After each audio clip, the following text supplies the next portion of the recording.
frost and formalities. The lawyer's office smelled of leather and privilege. Theodora Reed sat with her back straight, ankles crossed, just as her grandmother had taught her. Outside, Boston's October wind scattered autumn leaves across the pavement.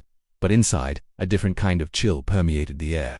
"So we understand each other, Miss Reed." Mr. Holloway adjusted his spectacles, his eyes never leaving the document before him. "Your grandfather's will is quite specific. To inherit the Reed Publishing House, you must be married by your 28th birthday, which is in 3 weeks," Theodora finished, her voice soft but steady. "Yes, I'm aware of the ridiculous stipulation." The old family lawyer cleared his throat. "Your grandfather believed in traditional values and family leadership. The company has always been family-run." Theodora resisted the urge to roll her eyes. Her grandfather, forever living in the 1950s, even from the grave. The publishing house that her mother had built into a modern success was now dangling before her, just out of reach, unless she submitted to this archaic demand. "And what happens if I refuse?" she asked, though she already knew the answer. "The company goes to your cousin Richard, as does your family home and the majority of the estate." Richard, who had spent his entire life waiting for handouts. Richard, who would dismantle her mother's legacy and sell it for parts within a year. "I assume you've considered Mr. Blackwood's proposal," Mr. Holloway continued, sliding another folder across the polished mahogany desk. Dominic Blackwood. The name alone made her stomach tighten. She'd met him exactly twice at a charity gala where he'd barely acknowledged her existence, and once yesterday, when he'd proposed this cold arrangement over coffee at the Four Seasons. A business merger, he'd called it, his gray eyes calculating as he stirred his espresso. "You need a husband. I need the distribution channels of Reed Publishing for my digital media company. We marry, you keep your inheritance. I expand Blackwood Digital, and we both get what we want without any messy entanglements." Dominic Blackwood had built a reputation as Boston's most brilliant and ruthless media entrepreneur. The gossip columns called him the Glacier for his cold negotiation tactics and emotional detachment. No serious relationships, no close friends, just an empire built on ambition and precision. "I've considered it," Theodora said finally. "The terms are acceptable." Mr. Holloway nodded. "Then I'll prepare the prenuptial agreement. The ceremony can be arranged for next Friday. Small, private, just enough to satisfy the legal requirements." 3 hours later, Theodora stood in her apartment, staring at the engagement ring Dominic had sent over by courier. A large emerald-cut diamond, flawless and cold just like their arrangement. No proposal on bended knee, no declarations of even false affection. Just a ring in a box with a note that read, "Wear this. The press will notice." Her phone buzzed with a text from her best friend, Jasmine. "Did you do it? Did you actually agree to marry Frosty the businessman?" Theodora typed back, "Yes, it's just for a year. Then we divorce. I keep the company. He keeps his expanded market share." Jasmine replied instantly, "And you're okay with this?" Was she? Theodora glanced around her apartment, filled with books from the publishing house that had been her family's legacy for 3 generations. On the wall hung a photo of her mother, smiling proudly in front of the Reed building on the day she'd become CEO, before cancer had taken her too soon, before Theodora had promised to protect what she'd built.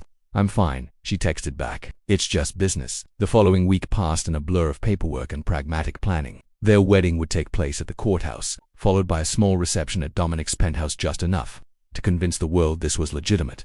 On the morning of her wedding, Theodora studied her reflection in the mirror. Her cream-colored suit was elegant but practical. Her auburn hair was swept into a neat sheet. She looked exactly like what she was about to become, the business partner of Dominic Blackwood, not his bride. "Ready?" her father asked, appearing in the doorway. His eyes were sad. Since losing his wife, William Reed had become quieter, gentler. She hated disappointing him. "It's just a year, Dad," she said, squeezing his hand. "Then life goes back to normal." "Life is rarely that tidy, Thea," he replied, "especially where hearts are concerned." At the courthouse, Dominic waited, imposing in a perfectly tailored suit. His dark hair was neatly combed, his jawline sharp enough to cut glass. He nodded once when she approached, his expression revealing nothing. "You look appropriate," he said, his version of a compliment. "As do you," she replied coolly. The ceremony was brief, clinical. When told he could kiss the bride, Dominic merely pressed his lips to her cheek in a gesture that looked intimate to observers, but felt like a business seal on a contract. "Congratulations, Mrs. Blackwood," he whispered near her ear, his breath surprisingly warm against her skin. "It's still read professionally," she corrected. "That was in the agreement." His mouth curved slightly, not quite a smile. "Of course, I always honor my contracts." As they exited the courthouse, photographers called their names. A strategic leak had ensured the press would document their union. Dominic placed his hand at the small of her back, guiding her through the crowd with practiced ease. "Smile," he instructed under his breath. "This needs to look convincing." Theodora turned toward him, a practiced smile on her lips. "Everything I do is convincing, Mr. Blackwood. That's why you chose me." For just a moment, something flickered in his gray eye, surprise perhaps, or grudging respect. Then it was gone. replaced by the cool efficiency that defined him. "Let's go home," he said, the word home sounding foreign on his tongue. "We have appearances to maintain." And with that, Theodora Reed became Theodora Blackwood, wife in name only to a man whose heart was rumored to be as non-existent as his capacity for love. 1 year, she reminded herself, just 1 year of frost before she could reclaim her life and her freedom. Little did she know that winter, no matter how harsh, always eventually yields to spring. Silent corridors. Demonic Blackwood's penthouse occupied the top 2 floors of a gleaming skyscraper in downtown Boston. Floor-to-ceiling windows offered panoramic views of the city, the Charles River, a silver ribbon in the distance. It was a space designed to impress, not to comfort. Tall, clean lines, minimalist furniture, and strategic lighting that highlighted its collection of modern art. Theodora stood in what was now technically her home, feeling like an artifact that didn't match the curation. "Your room is upstairs, first door on the right," Dominic said, loosening his tie as he poured himself 2 fingers of whiskey. "I've had your things moved in." "My things?" Theodora raised an eyebrow. "The essentials, clothes, personal items. If something's missing, make a list." He spoke as if assigning tasks to an assistant rather than addressing his new wife. "How considerate," she murmured, her sarcasm apparently lost on him as he checked his watch. "I have a video conference with Tokyo in 30 minutes. Feel free to explore, but my office is off limits during calls." He paused, seeming to remember something. "The housekeeper, Mrs. Porter, comes Monday through Friday. She can show you around tomorrow." With that, he disappeared down the hallway, leaving Theodora alone in the vast living room, still wearing her wedding suit, still feeling like an imposter in a life she hadn't chosen. Her room, when she found it, was impeccably appointed: a queen bed with crisp white linens, a writing desk positioned near the window, and a bathroom of gleaming marble, but it was devoid of personality, like an upscale hotel suite. In the closet, she found her clothes neatly hung, her books arranged alphabetically on a shelf, her toiletries organized in the bathroom. The efficiency was unsettling. How many assistants had Dominic tasked with making his new wife comfortable enough to maintain their charade? That night, Theodora sat alone at the massive dining table, eating the meal Mrs. Porter had left before departing. Dominic's conference had apparently evolved into more business, judging by the light still visible beneath his office door. The next 2 weeks followed a similar pattern. Dominic rose before dawn, worked out in his private gym, and was usually gone before Theodora had her first cup of coffee. He returned late, sometimes nodding a greeting if they passed in the hallway, sometimes so absorbed in work that he barely seemed to register her presence. They were 2 planets in separate orbits, inhabiting the same space without ever truly connecting. On her 3rd Friday as Mrs. Blackwood, Theodora received a text while browsing manuscripts in her office at Reed Publishing. "Dinner tonight, 8 p.m. Wear something formal. Car will collect you at 7:30. No please, no context." Typical Dominic. She considered refusing but remembered the terms of their agreement: public appearances, when necessary to maintain the illusion of their marriage. The event turned out to be a charity gala supporting children's literacy. That actually mattered to Theodora professionally. She wore a forest green gown that complemented her auburn hair and pale skin, simple diamond earrings her mother had left her. Dominic was waiting in the lobby, striking in a black tuxedo. For a moment, he simply looked at her, his expression unreadable. "You look beautiful," he said finally, the words seeming to surprise them both. "Thank you." Theodora smoothed an imaginary wrinkle from her dress. "You clean up well yourself." The car ride was silent until Dominic cleared his throat. "There will be press tonight. The usual questions about newlyweds." "I'm aware of how these events work," she reminded him. "I've been attending them since I was a child, of course." He adjusted his cup. "I've prepared some standard responses about our whirlwind romance, if needed. Whirlwind romance." Theodora couldn't help but laugh. "Is that what we're calling it?" A faint line appeared between his brows. "What would you call it?" "A business transaction," she said bluntly. "But don't worry, I can play the besotted bride for the cameras."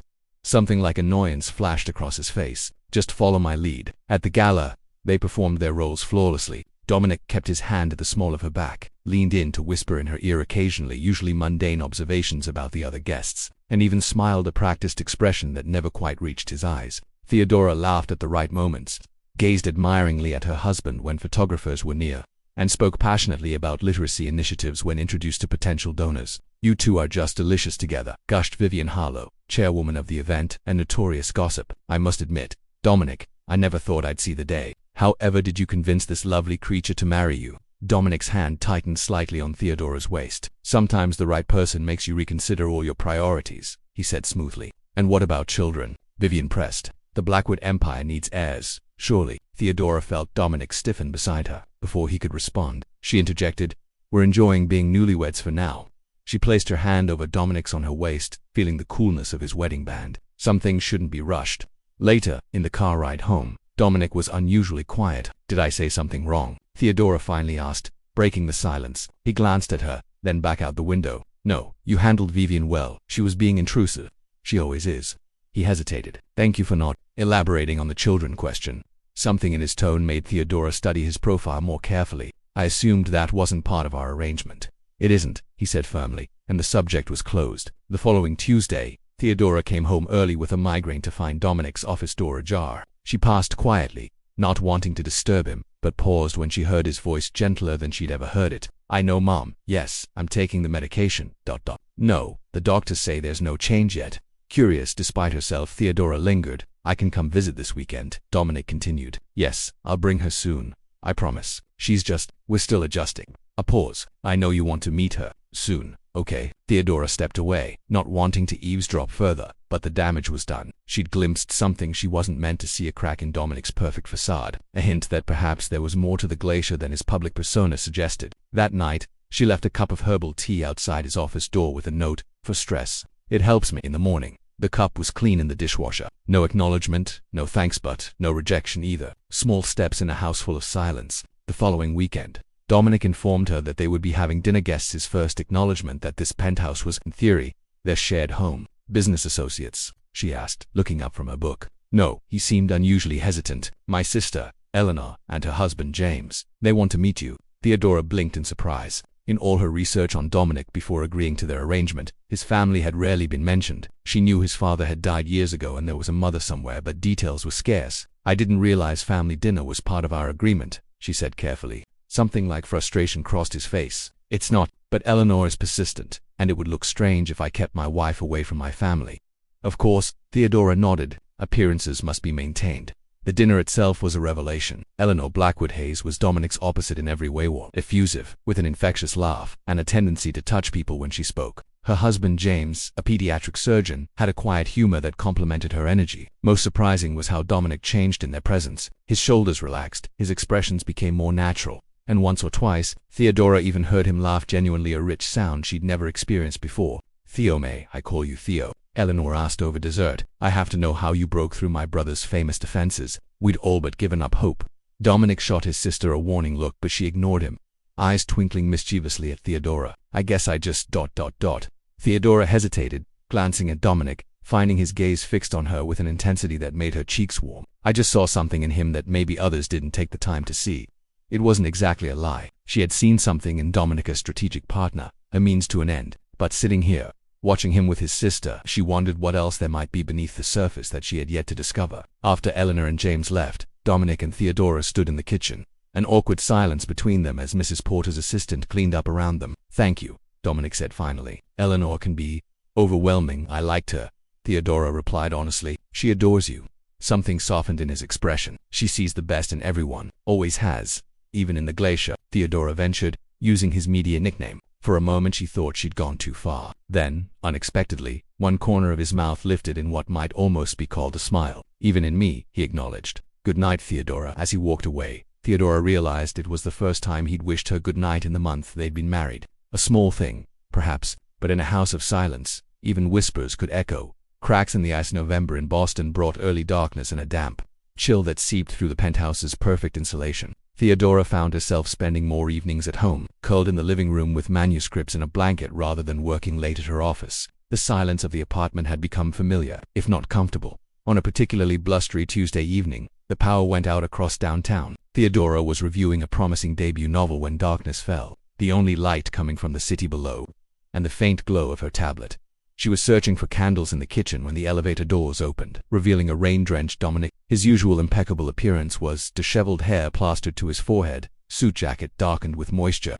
Generator should kick in soon, he said by way of greeting, setting down his briefcase. The building's system is checking for damage from the lightning strike. I was just looking for candles, Theodora explained, gesturing to the open cabinets. There's an emergency kit in the utility closet.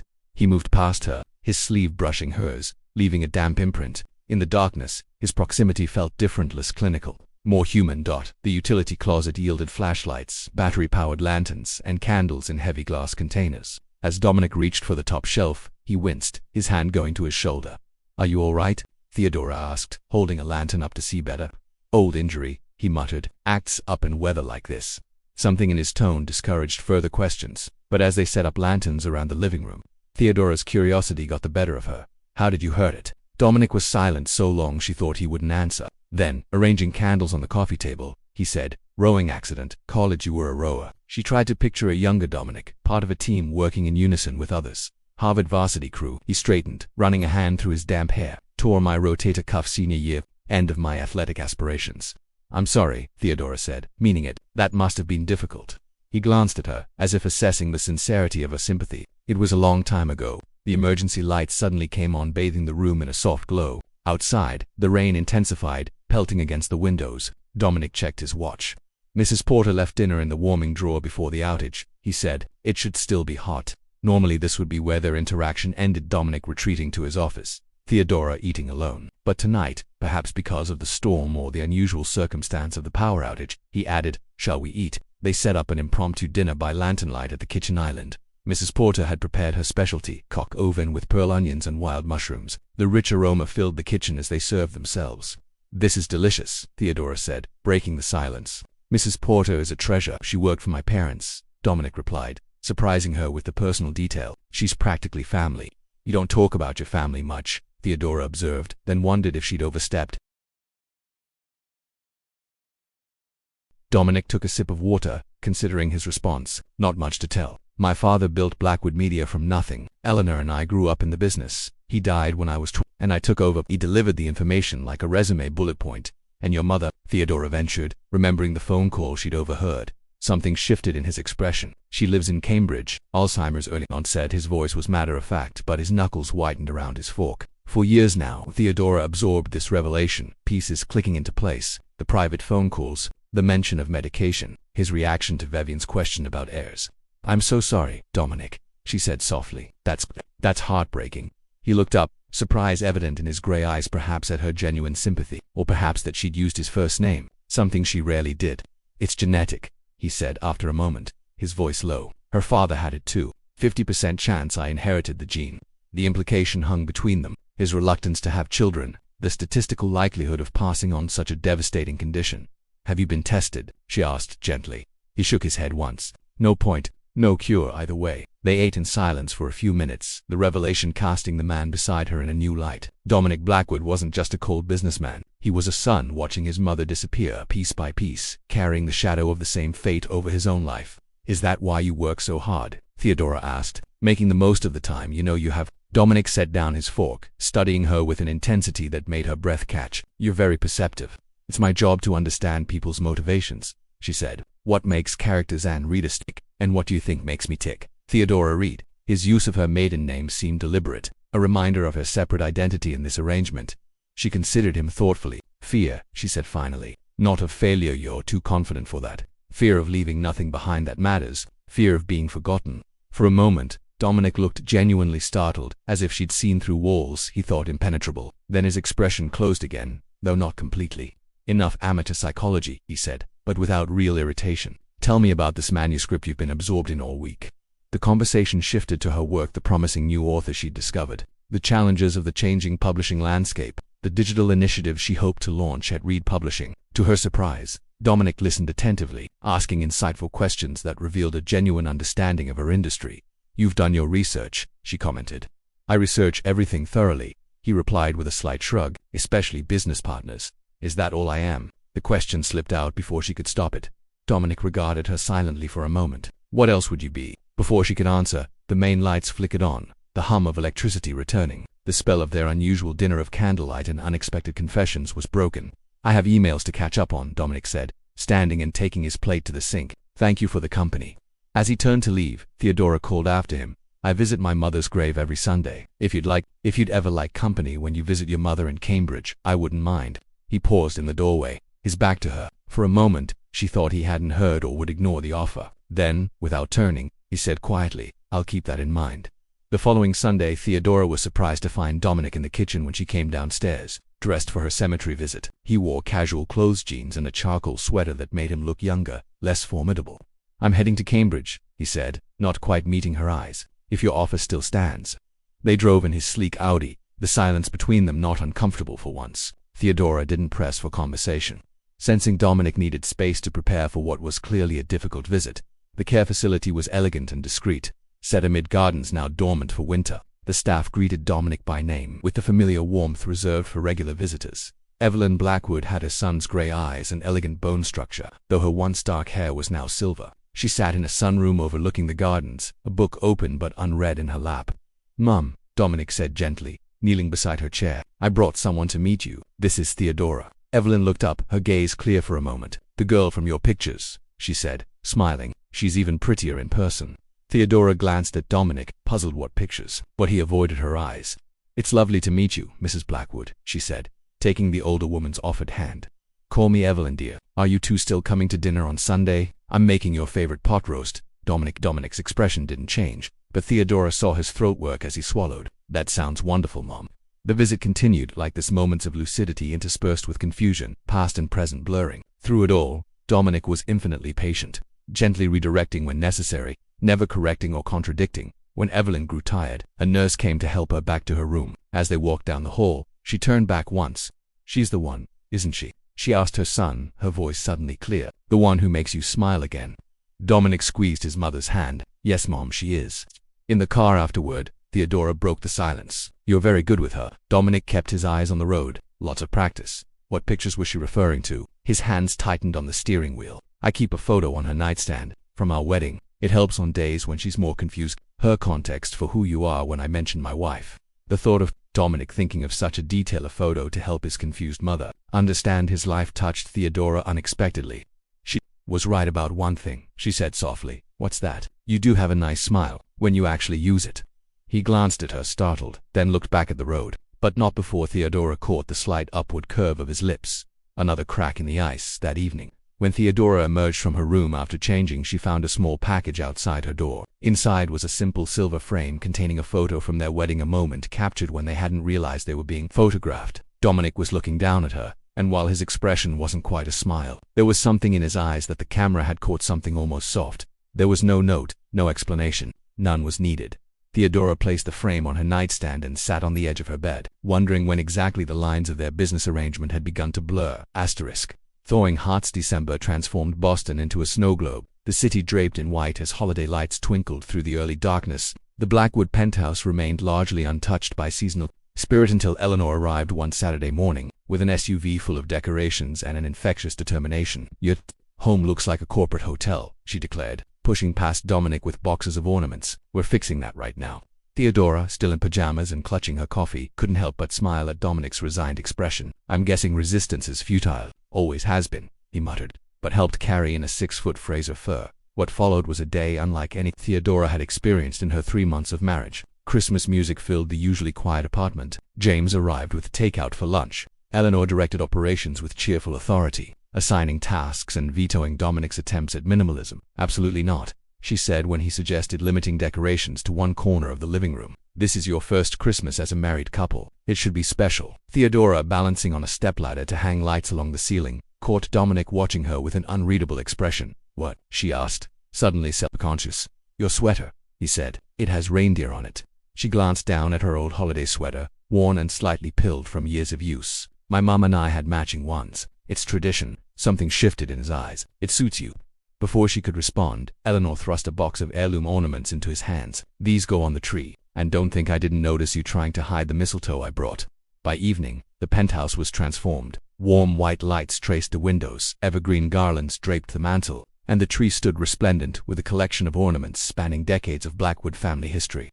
"This one's from Dominic's first Christmas," Eleanor explained, showing Theodora a small silver rattle. "And this one he made in 3rd grade. I was unaware we were conducting a full archaeology of my childhood," Dominic said dryly, but without real annoyance. After Eleanor and James left, promising to return for a proper Christmas dinner, Theodora and Dominic stood side by side, looking at their transformed home. "It's beautiful," she said softly. "It's excessive," he countered, but she saw the way his eyes lingered on the ornaments, the memories they contained. "You don't really mind," she observed. "You just like to pretend you do." He gave her a sidelong glance. "Maintaining appearances is what I do best, is it?" Theodora turned to face him fully. "Sometimes I wonder which is the real appearance, the glazier that everyone sees, or the man who visits his mother every Sunday and keeps her favorite childhood book by her bedside." Dominic's jaw tightened. Don't make me into something I'm not. Theodora, I think, she said carefully, that I'm just starting to see what you actually are. Their gazes held, the moment stretching between them with something new and fragile. Then Dominic glanced up and stepped back. Mistletoe, he said, his voice rough. Eleanor's doing, no doubt. Theodora followed his gaze to the sprig hanging above them, then back to his face. The air between them seemed to vibrate with possibility.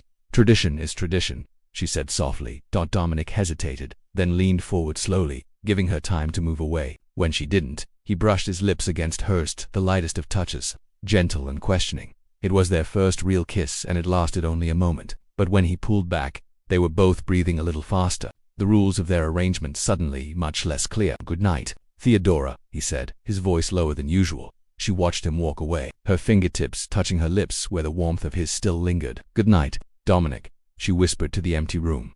The weeks leading to Christmas brought subtle but unmistakable changes. Dominic began coming home earlier. Sometimes he brought work to the living room instead of sequestering himself in his office. They shared more meals, more conversations. Nothing was said about the kiss, but something had shifted. The space that had once seemed vast now felt intimate. Silences that had been empty now felt charged. At Reed Publishing's holiday party, Dominic surprised her by not only attending but remaining attentively by her side, his hand often finding the small of her back, his attention focused on her colleagues and their conversations about books and authors. You didn't have to stay the whole time, she told him as they left, snow falling gently around them. I wanted to, he said simply. I've been reading that manuscript you left on the coffee table, the mystery set in 1920s Shanghai. It's quite good. Theodora blinked in surprise. You've been reading my work submissions. He held the car door for her. Is that a problem? No, it's just ... unexpected. You seem to have excellent taste, he said as he slid into the driver's seat. Both the language and the plot structure are impressive. We're publishing it in the spring, she told him, oddly touched by his interest. I'll make sure you get a first edition. He glanced at her. I'd like that. On the Sunday before Christmas, they visited Evelyn together again. It was a difficult day. She didn't recognize Dominic at all, growing agitated and confused. The nurse suggested they cut the visit short. In the car afterward, Dominic was silent, his knuckles white on the steering wheel. Theodora reached across the console and placed her hand over his. After a moment's stiffness, he turned his palm up, his fingers intertwining with hers. They drove back to Boston like that, connected, neither of them needing to speak. That evening, Dominic knocked on the frame of her open doorway, something unusual in his typically confident demeanor. I have a business dinner tomorrow night, he said. The young media representatives from Shanghai are in town. Theodora nodded, familiar with the potential partnership he'd been working on. I remember, would you come with me? He asked. The question hanging between them, weighted with meaning beyond a simple business obligation. She met his eyes. As your wife or as your business partner? Both, he said after a moment. If you're willing. The dinner was at an exclusive restaurant overlooking the harbor. Theodora wore a deep blue dress that complemented the silver tie Dominic had chosen. They arrived separately, she coming from the office, he from a preliminary meeting. When she entered, he stood immediately, something like pride in his expression as he introduced her to the Shang executives. My wife, Theodora Reed Blackwood, he said, his hand warm at her waist. She runs Reed Publishing, one of Boston's most respected independent publishing houses. Throughout dinner, Dominic consistently brought her into the conversation, valuing her input on the Chinese literary market, her understanding of international rights and distribution. When she spoke, he listened with genuine attention. It wasn't an act for their guests. It was something else entirely, respect perhaps, partnership in the truest sense. Later, as they waited for their car, Dominic turned to her, snowflakes catching in her auburn hair. Thank you, he said quietly. They were impressed by you. The feeling was mutual, she replied. Mr. Zhang has remarkable insight into digital trends. That's not why I'm thanking you. His eyes held hers. You didn't have to contribute the way you did. This wasn't your deal. Theodora studied his face, the planes and angles now familiar. Dear, even, isn't it? You're my husband. Your success matters to me. Something flashed across his features, surprise, certainly, but also something warmer, more vulnerable, even in a marriage of convenience. Is that still what this is? She asked softly. Before he could answer, their car arrived. The question hung between them, unanswered but unavoidable. Christmas Eve brought a snowstorm that shuttered the city. Eleanor's planned dinner was postponed, leaving Dominic and Theodora unexpectedly alone in their festive apartment. I suppose we could order in, Dominic said, looking out at the swirling snow. If anything's still delivering. Theodora took off her earrings, considering, or we could cook. I'm not half bad, despite appearances. You cook? He sounded genuinely surprised. My dad and I took classes after Mom died, she explained. Part of our healing process. I make a decent coq au vin, though not as good as Mrs. Porter's. Dominic rolled up his sleeves. I can handle vegetables and wine. Beyond that, I'm useless in a kitchen. They worked side by side, Theodora directing Dominic, following her instructions with the same precision he applied to everything. When he splashed red wine on his white shirt while opening the bottle, she laughed at his disgruntled expression.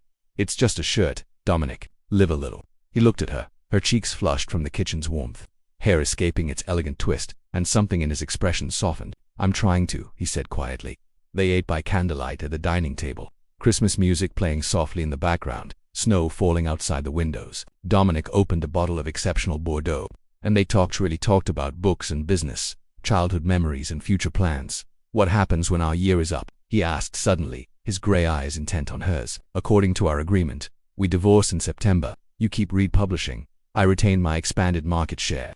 Theodora set down her wine glass, her heart suddenly racing. "Is that what you want?" "I asked first," he said, a hint of his old guardedness returning. She took a deep breath. "When we made that agreement, we were strangers entering a business arrangement. I'm not sure that's what we are anymore." Dominic was silent, his expression impossible to read. Then he stood, disappearing into his office. Theodora sat frozen, wondering if she'd miscalculated terribly. He returned moments later with a small wrapped package, which he placed before her. "This was meant for tomorrow," he said, "but perhaps now is better." With trembling fingers, Theodora unwrapped it, revealing a first edition of Pride and Prejudice, her favorite novel, the one her mother had read to her as a child, the one she'd mentioned offhandedly weeks ago. "How did you?" she began. "I pay attention," he said simply.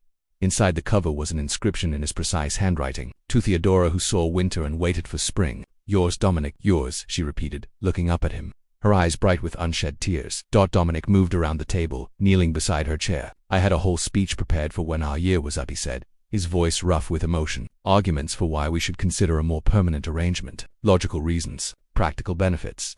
"Very you," she said with a watery smile. He took her hand, his thumb tracing her wedding ring. "But the truth is much simpler, isn't it? I don't want you to leave. Not in September. Not ever." "Are you saying you want to renew our contract?" she asked, needing to be certain. Dominic shook his head, his expression more open than she'd ever seen it. "I'm saying I want to tear it up. I'm saying I love you, Theodora Reed. Not as a business partner. Not for appearances. Just you, exactly as you are." Theodora cupped his face in her hands, even with the reindeer sweaters. His smile was everything she'd ever wanted to see, warm, real, unguarded, especially with the reindeer sweaters. When she kissed him, it was nothing like the hesitant touch under the mistletoe. This was certainty and promise and future. This was spring after the longest winter asterisk. Spring after winter. April in Boston brought cherry blossoms to Commonwealth Avenue and a new lightness to the Blackwood penthouse, where once silence had reigned, now music often played, where emptiness had stretched, now photographs and mementos created a tapestry of shared life. Even Dominic's minimalist aesthetic had softened, accommodating Theodora's books and art, her tendency toward cozy rather than sleek.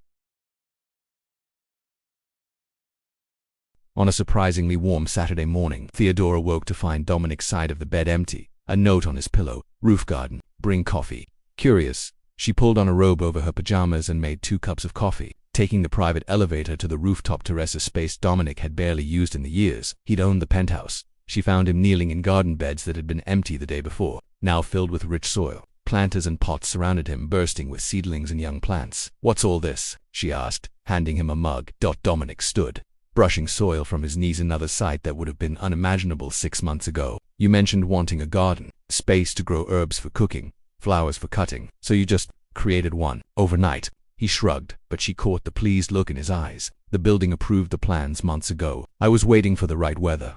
Theodora surveyed the transformation raised beds, a small greenhouse, seating areas with cushions in her favorite colors. "You did all this for me." "For us," he corrected, taking her hand. "I thought it might be nice to build something together, watch it grow." The double meaning wasn't lost on her. Theodora squeezed his hand, her heart full. "I think that sounds perfect." Their life had found a new rhythm. Work still dominated their weekdays, but evenings and weekends were truly shared. They visited Evelyn together every Sunday, good days and bad. They hosted Eleanor and James for dinner. They built a life neither had expected but both now cherished. In May, they celebrated their 8th month of marriage with a weekend on Cape Cod, staying in a cottage on the beach, far from business calls and meetings. "I have something to show you," Dominic said on their last morning, as they walked along the shore. He handed her his phone, open to an email confirmation. Theodora read it twice, not quite believing the words. "You're being tested for the gene." He nodded, his expression a complex mix of fear and resolve. "Next month, Dominic, .. she began, her throat tight. They'd spoken of his mother's condition, of course, but the genetic testing had remained a fraught subject. I don't want to live in uncertainty anymore, he said, taking her hands. Not with you, not with our future. Whatever the results, she said fiercely, we face them together. It changes nothing about how I feel. His smile was tender as he brushed windblown hair from her face. I know, that's why I finally found the courage. In June, Reed Publishing launched its new digital division, a joint venture with Blackwood Media that merged their complementary strengths. The business world buzzed with speculation about the power couple who had united to family legacies while falling in love. If only they knew it was the other way around, Theodora murmured to Dominic at the launch party, as journalists snapped their photo. What do you mean? He asked, his arm secure around her waist. We united our businesses because it was convenient, she explained. We fell in love because it was inevitable. His gray eyes, once so cold, now warmed as he looked at her. Inevitable. That seems uncharacteristically fatalistic for a woman who negotiated our prenuptial agreement down to the comma placement. Call it a plot twist, she said, smiling up at him. The best stories always have them. July brought test results negative. Dominic did not carry the gene that had stolen his mother piece by piece. The relief was profound, washing through them both like a cleansing tide. That night, as they lay tangled together in the darkness, Dominic traced patterns on Theodora's bare shoulder. I've been thinking, he said, his voice thoughtful. Dangerous, she teased, pressing a kiss to his chest. About family, he continued, about the future. Theodora propped herself up on one elbow, studying his face in the moonlight streaming through the windows. What about it? His hand moved to cup her cheek. I never thought I'd want children. Never thought I'd risk passing on a genetic sentence. But now ... double quotes now, she prompted softly. Now I think about a little girl with your auburn hair and stubborn chin, or a boy with your love of books and words. His voice grew husky. I think about building something that lasts beyond quarterly reports and media empires, something that matters. Theodora's heart swelled. Are you saying you want to start a family? I'm saying I want everything with you, he answered simply. The family we choose to build, the life we create together. He hesitated. If that's what you want, it is, she whispered, her voice catching. It's exactly what I want. In September, as their paper anniversary approached the date their original agreement would have ended, Dominic surprised her with another trip to the courthouse. Are we updating our legal documentation? Theodora asked, puzzled, as they climbed the stone steps hand in hand. In a manner of speaking, he replied with a cryptic smile. Inside, they were led not to an attorney's office but to a judge's chambers, where Eleanor and James waited with Theodora's father. A small table held a cake decorated with the words, just beginning. What is this? Theodora asked, looking around in confusion. Dominic took both her hands in his expression uncharacteristically nervous. 1 year ago today, we stood before a judge and made promises neither of us intended to keep. A business transaction with an expiration date. He reached into his pocket and withdrew a small velvet box. Today, I'm asking if you'll marry me again. Not for Reed Publishing or Blackwood Media. Not for appearances or contracts.